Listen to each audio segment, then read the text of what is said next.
அறிவுசார் பெருமக்களே,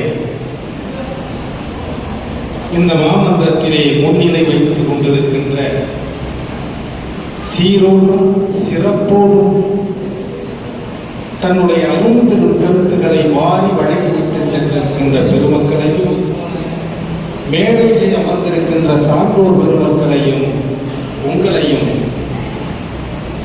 வணங்குவதில் கங்கை கொண்ட சோழபுரம் தமிழ்ச்சங்கம் மட்டில்லாத மகிழ்ச்சியடை. நாட்டினுடைய தலைநகரம் கங்கை கொண்ட சோழபுரம். அப்படி சொல்வதை விட இந்த பூமி பந்தில் இந்திய உபகண்டத்தின் அடையாளம் கங்கை கொண்ட சோழபுரம். ஏனோ தெரியவில்லை, காலத்தால் இரட்டடிப்பு செய்யப்பட்டிருந்தது. அது போகட்டும். 1000 ஆண்டுகளை கடந்து விண்ணலாவி நிற்கின்ற அந்த கங்கை கொண்ட சோழபுரத்தினுடைய பெருவுடையார் திருக்கோயில் பறைச்சாற்றி கொண்டிருக்கிறது. அது ஒன்றே இந்திய தேசத்திற்கு பெருமையாக கருதி இந்த நாட்டினுடைய பாரத பிரதமர் சமீபத்தில் தான் அங்கே எழுந்தருளி செய்தார். அது ஒரு புறம் இருக்க, கங்கை கொண்ட சோழபுரம் தமிழ்ச்சங்கம் ஆண்டுதோறும் ஒரு விருதை அறிவிக்கும். சாதாரணமான விருதுகள் அல்ல அது.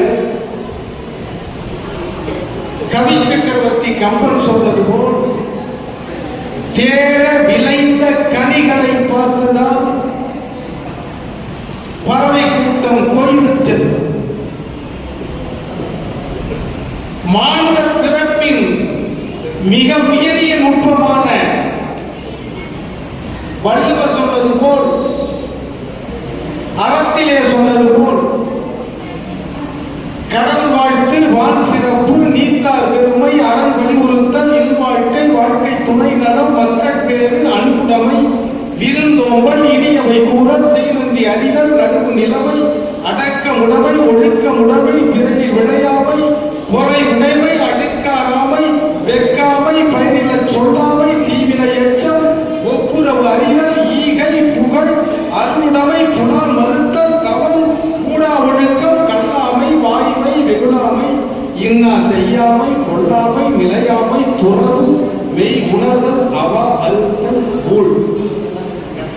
38 அதிகாரம் அறத்தினோடே இருப்பது.